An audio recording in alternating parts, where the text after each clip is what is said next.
রহমাতুল্লাহি ওয়া বারাকাতুহু। সম্মানিত আন্দোলনকারী ভাই ও বোনেরা, আপনারা জানেন 1 জুলাই থেকে তথাকথিত সরকার কর্তৃক কুঠা নির্ধারিত সেই কুঠা বিরোধী আন্দোলনে আমাদের কলিজার টুকরা প্রান্তীয় ছাত্র ছাত্রীবৃন্দ অগণিত লাশের বিনিময়ে, তাদের রক্তের বিনিময়ে 1 মাস 5 দিন পর এই হাসিনা বাংলাদেশ থেকে পালিয়ে যেতে বাধ্য হয়েছে। আমি আপনাদের কাছে অনুরোধ করব, হাসিনা পালিয়ে যাওয়া শেষ নয়। আমরা 2009 সাল থেকে হামলা মামলা জেল জুলুম যা কিছু সহ্য করেছি, আমরা আল্লাহর কাছে দিয়েছি, সেই বিচার আল্লাহ করবেন। আজকে আমরা কোন আইন হাতে নেব না, আমরা কারো উপর জুলুম নির্যাতন করব না,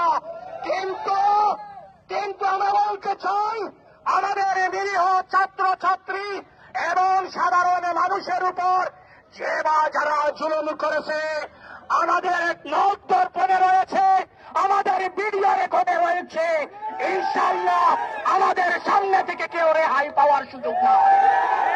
সম্মানিত উপস্থিতি, আজকে এখানে সর্ববিরোধী দলীয় রাজনৈতিক নেতৃবৃন্দ, বিএনপি, জামাতে ইসলামী, জাতীয়বাদী খেলাফত মজলিস সহ বিরোধী সংগঠনের সব নেতৃবৃন্দ আমাদের মধ্যে উপস্থিত হয়েছে।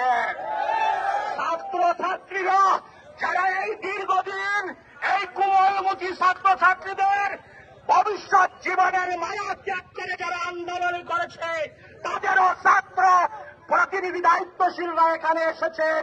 তাদের দীর্ঘদিনের মনের ক্ষোভ আজকে এই বক্তব্যের মাধ্যমে তারা প্রকাশ করবে।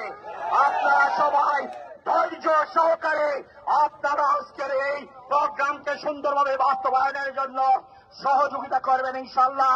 এ পর্যায়ে ছাত্রদের দায়িত্বশীল ছাত্র প্রতিনিধি যারা আছেন, যারা নেতৃত্ব দিয়েছেন, তাদের মধ্যে যিনি বক্তব্য দিলেন, তিনি মাইকের কাছে চলে আসার জন্য আমি বিনীতভাবে অনুরোধ জানাচ্ছি।